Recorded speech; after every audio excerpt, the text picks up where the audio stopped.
Hello and welcome to episode 19 of the Apocalyptic Knitter podcast. I'm your host Naomi and I'm coming to you from Leeds in Yorkshire, where I live with my husband, my young son and our cat, who is never here. So I just wanted to say thank you to those who have subscribed or if you're a returning viewer. My last episode, I kind of feel like I owe a bit of an apology. I listened back to it and I thought, oh my god, I sound a bit drunk. I wasn't drunk. Feeling a lot better. Not on the pain meds anymore, which is good. But yeah, making slow but steady progress in my knee. Starting to get more mobile with it now, which is really good. But frustrating because I wake up and I think, great, I'll go for a little walk, or as I say, today I just went with my husband to the supermarket, 800 steps around the aisles, nothing major, and it was aching by the time we got back to the car and had a little snooze. So I know it's still early days, but as I say, I'm quite happy. I feel like progress is better than the last time I had the op, which is a good sign. So yeah, just got to keep plodding on. Anyway, I realised we are now in August, and in July, or usually when we enter a new month, I always kind of read out the latest calendar. And I forgot to do July's, sorry, but I've got August here. So this is the calendar that my husband did for me for Christmas. On gentle waves that kiss the sky, you see it? The knitter crafts as waters rise, with yarn that floats and needles quick, she knits a world where hope can stick. Her cat in scarf of crimson hue, watches as old turns to new. In this vast sea that was once land, she weaves the future strand by strand. Now you could quite imagine, couldn't you, that up until last week or so that there was floods on the way, the amount of rain that we've had. But now we've had some nice weather the last sort of week, 10 days, so that's been good. I also hope that wherever you are in the world that you're keeping safe and healthy. I know there's been some stupid violent riots going on around the UK, so please stay safe wherever you are and just look after yourselves and do the things that make you happy. Right, I've got... what updates have I got? I finished the litmus cowl, which was for, I say a friend, it's my husband's cousin, and yeah, absolutely loved it. So passed that on to her. I did put a finished object picture on my Instagram. Talking of social media, so my handles are Naomi Knits on Instagram and Big Bird on Ravelry, and that's Big Bird, all one word with a double G. So yeah, I finished that. I've also had one new cast on because although my priority is the Gansey, which I'll talk about in a minute, I just wanted to have a little project for if I'm out and about, because it's quite a big piece that I can't always take out with me, so I just casted on some socks, and I think I might have been working on these when I was waiting to go into theatre. I can't remember now. But yeah, so this, I'm just using up some leftovers. This one here is called Serene by Lockwood Fibres, and you'll notice from a few episodes ago I did the love notes, and it's just some leftovers from there. And then I had some leftovers, or a part bowl of Knitglobal, so I thought it would make a nice contrast. So I've also done what I call the fish lips kiss heel. That's just my standard one that I go to with some short rows in. Yeah, I think I'm on 2.5mm needles. I think these are just the, what do you call these? Just bog standard Knit Pro ones, I think, or the Addy Pro. I've had them quite a while actually. So yeah, so that goes in my little panda bag from Little Grey Girl. I've had this quite a while now. Yes, so the Gansey, it has come on quite a lot since I last recorded. I think the last time I recorded, I'd done the back welt, and I think I just started to cast on the front one. Or maybe I was just still working on the back one. Anyway, I have to be careful holding it up. Make sure I get it the right way. It's very curly because of the stockinette. So get that out of the way. So here I have joined. Right, I'll get the length in a minute. It's just curling because of the stockinette. I've joined the front and the back together. I'm gonna seam these at the end. I don't want to yet until I know that everything's all right, but I thought I'm not doing any harm there. And I'm about a good few inches. That will straighten out once it kind of gets longer. It's because the rib, because that kind of elasticates and pulls it in, and then when you do the plain, it kind of goes to make that wider increased shape at the bottom. That's just how it kind of goes. It's just curling, as they say. Oh, hang on, I'm dropping stitches here because this cable is the longest cable that you can get on these fixed needles. But I like how I can just knit continuously and I don't have to do the magic loop on it. I also, you'll notice from my glasses reflection that I've got my ring light on, and that is because, as I say, the navy is just so dark, and I really hope this shows up. Oh, I don't know if it is. What you can see here, or what you can't see, is the initials. Let me just see if I turn that off. Oh.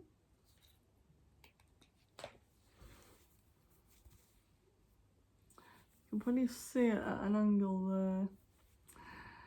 Oh, that is quite annoying, really. You can see it better in real life. It's just obviously with the lighting. But you can see so these are like garter stitch initials. Losing my stitches again.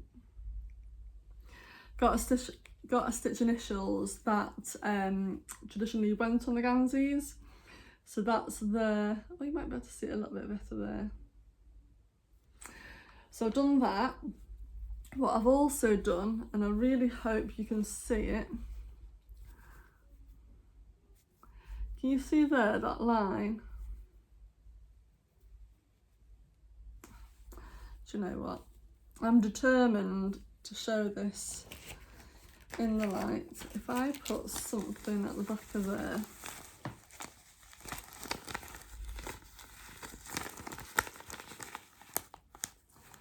you see those lines there? What I've done, is I've done a purl one, a knit, a knit and a purl to just give this fake seam line to kind of, it's all knit in the round, but I really liked, they had a couple of different variations in the book, and I particularly like this one because you do your 2x2 rib, and then it would then become this two stitch seam. It looks a bit neater on the wrong side, quite like that. So that, it's very, I can't tell you how dense the fabric is.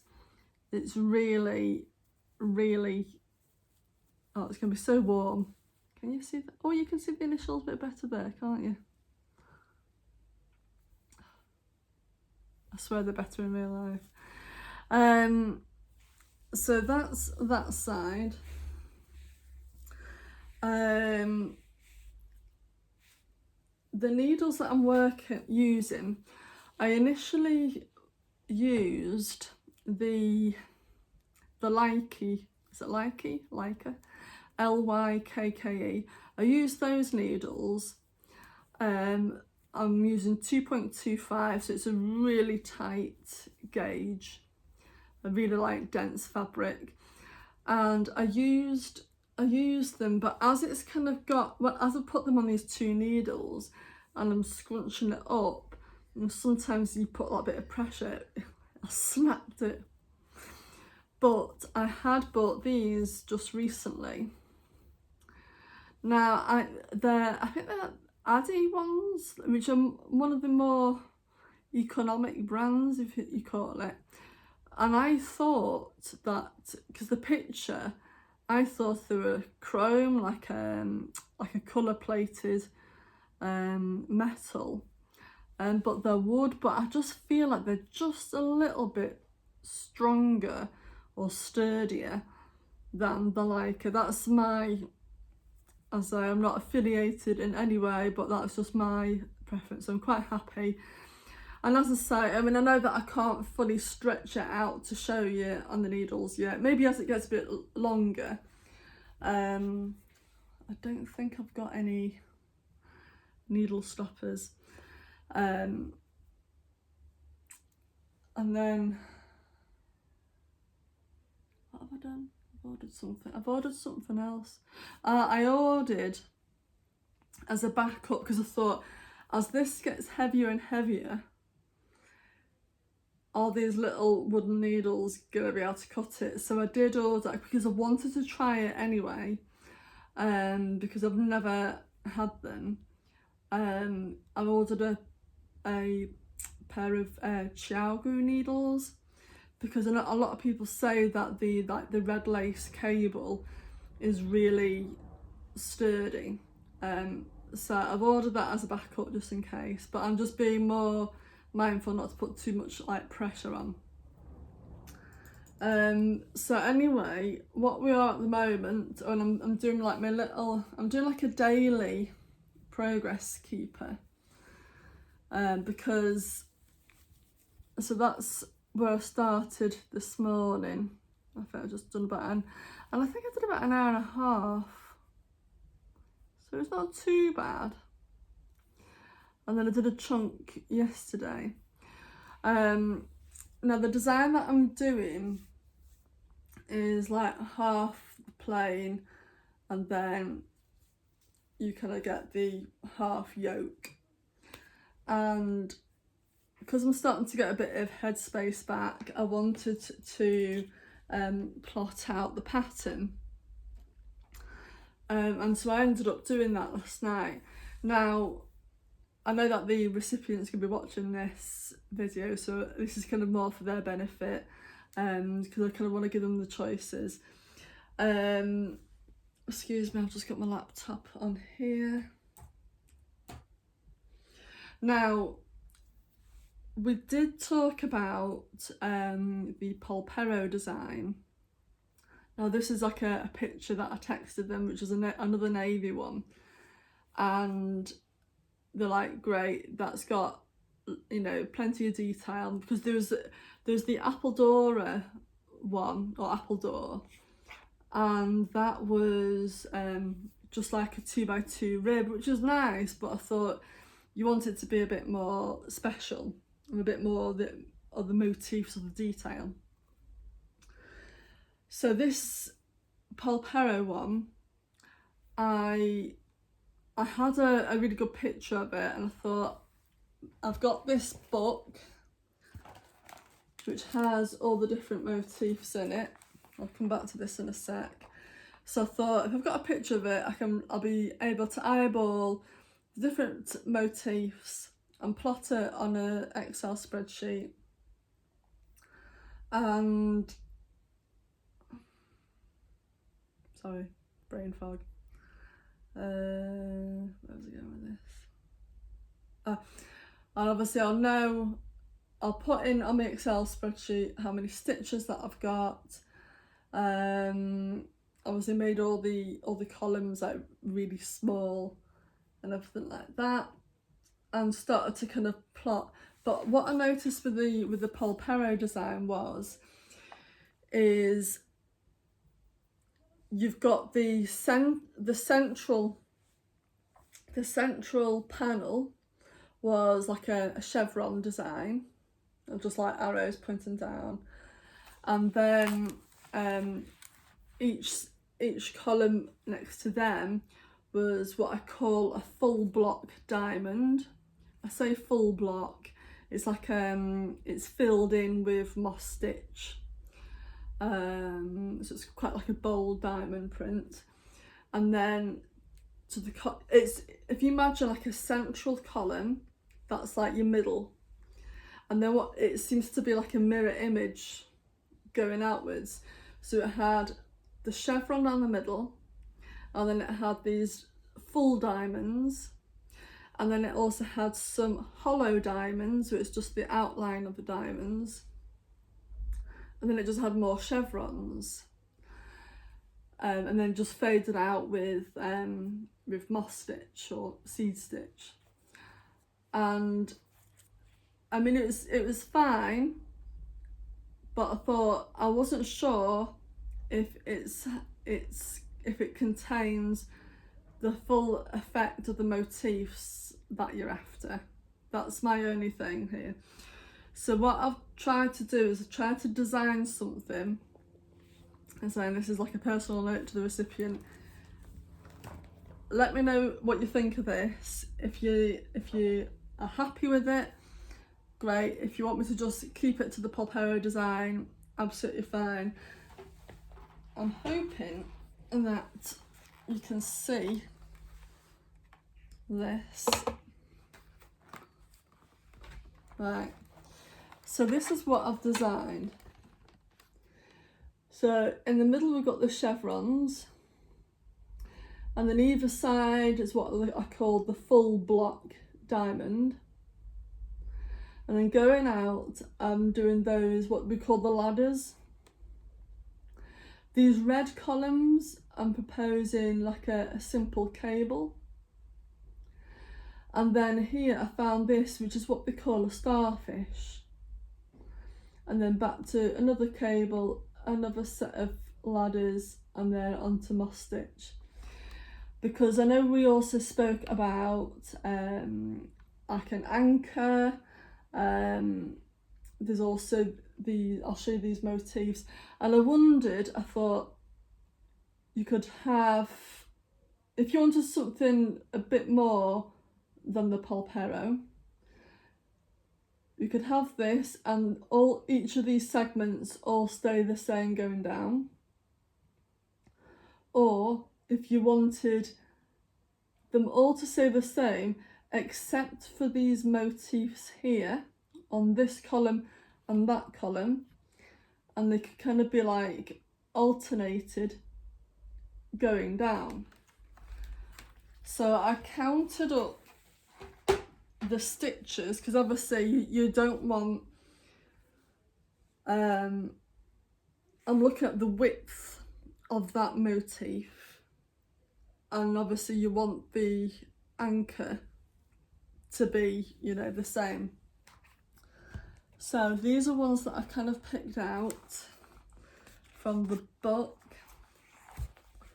Bear with.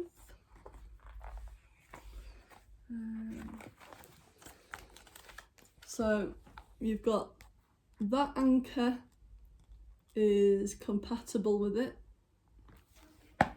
or compatible with that column, shall we say. And what else? And also that tree. That one was just a tiny bit too big, and I thought if I'd trimmed it off, I don't know if it would look quite right, but that one would go down. So say if you wanted like a mixture and do like the star, anchor, and then the tree, or different alternates you can do. What else was there in here? And I think that was it really. And then for me, they do a different variety on here of the different seed stitch, double seed stitch, and this is just when you're phasing it into this section here.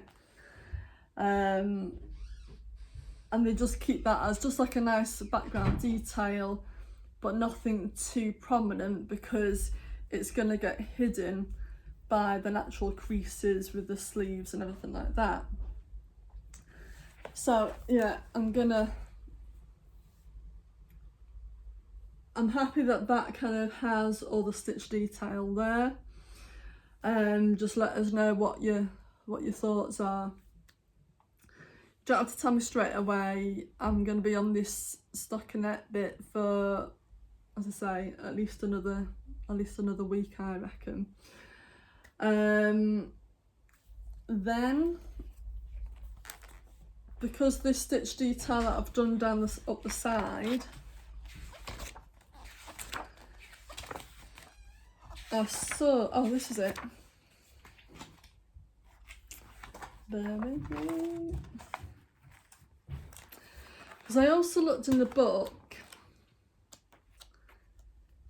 and they had what they call like an example body chart.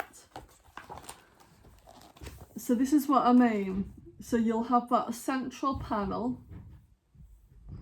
So like on ours, it was the chevrons, and then can you see here that these columns here are just kind of, or is it symmetrical? I like that kind of mirror. So that was the kind of thing that I was kind of going for. But what I also noticed, I thought, what the bloody hell's this? And I thought, that goes up to the armhole gusset, the armhole, underarm gusset. And I don't know if you can see, on that particular example, it had one purl stitch which goes up the side, and then it kind of increases, and that's the pattern for it there. And I thought, oh god, have I missed this? Because I've done the purl, knit, purl, which is like 4 stitches, but we're all right, because I noticed this one here we can use, I say we, you got your two knits there and the purl either side. So I thought, oh, perfect, and that's what it'll come out at. It'll just kind of come out and it'll just kind of flow through quite nicely. So I thought, oh, so I've marked that one with my little sticker. And that is about it for now. I'm starting to build up. What I am trying to work out, because I'm not using an actual set pattern, I'm trying to use the pattern book to determine what their length is and at what point they would start the pattern, and obviously having a look at the full length size that I'm doing, and just kind of doing some kind of calculations there. But it's fun. It's doing so far. It's doing all right. So that's all I've got on at the moment. I will try and put a bit of a better picture. I might see if I can get a picture showing the oh, can you see it better there? That's like a D. And so I don't want to kind of say the initials out loud because I thought to protect your identity. So there we go. I'll try and do a nice picture anyway. So that's all the knitting that I've got at the moment. I do have an acquisition. Well, I think it's only fair that if you've had an operation that you need to treat yourself. So I did. These, aren't they beautiful? Are from Woolly Mama Yarns, and they had a sale, a little bit of a discount sale last week, and I thought, oh my goodness me, they are beautiful. And these are something, I've got a bit of an idea of what I want to make with them, because I really like the gradient of this colour, and it's really quite bright and bold. And I also kind of want to stripe it with, I know you think I'd be sick of navy by now, but with a navy, and just kind of those like a fine stripe. And I'm thinking of doing a hoodie shawl cardigan. And you're gonna ask me who the designer is, and I'm gonna say I don't know. I didn't look that bit up, I'm sorry. But I don't have the purple yet. I don't have the navy yet. I do have navy for another project that I've not started yet, which is the grid lines, and that navy was really nice actually. It was from the Wool Chemist when I went to Edinburgh, and that was really, really, really nice. I do have something else that I wanted to get it, but I can't reach from here. And you do not want to see the effort it takes me to get off this chair and stand up. I'll spare you from that. But when I saw Craig's family at the weekend, who we call Uncle Dave or Grunkle Dave, he used to have loads of knitted socks by me. Absolutely loved them. And he very sadly passed away last summer. We all miss him dearly, and they were talking about his knitted socks. Like their family were like, "I'm having them, no, I'm having them," which is nice. They've kind of divided them out, which is really lovely. And I also mentioned to his daughter that I knitted him the Musselburgh hat in a really lovely colourway. It was a Mr. Bird Street Yarns colourway. You know that Star Wars one he did? I've forgotten what it's called, but you know what I mean, of that range. And it's like the black, reds and greys. It was really lovely. I know as soon as I knitted it, and I know that I'd knit it far too wide. And I thought, oh, as you do, you just carry on knitting it, don't you? And I sent it, and I thought, because I said to it, if it is too big, just let me know. Anyway, he didn't say anything. So when I mentioned it to his daughter, I said, oh, if he's got that, if you happen to have seen that when you've been sorting things out, just fish it out, and I can take it down and knit it more, you know, reduce the size. And so yeah, so she's passed it over to me. So I'm gonna, that'll be coming up in the pipeline, because I've been watching following Indoor Life of River, and she's been doing loads of Musselburgh hats, and I'm like, I must make myself another one. So yeah, so that's what I've got coming up. So I think I'm gonna call it there, because it's coming up to half an hour. So tell me, what have you been working on at the moment? Are you still working on summer clothing, or are you started to plan ahead for winter? Are you doing any blankets or jumpers? Or please put a little message below and let me know. And I will speak to you all soon. Right, take care for now. Bye.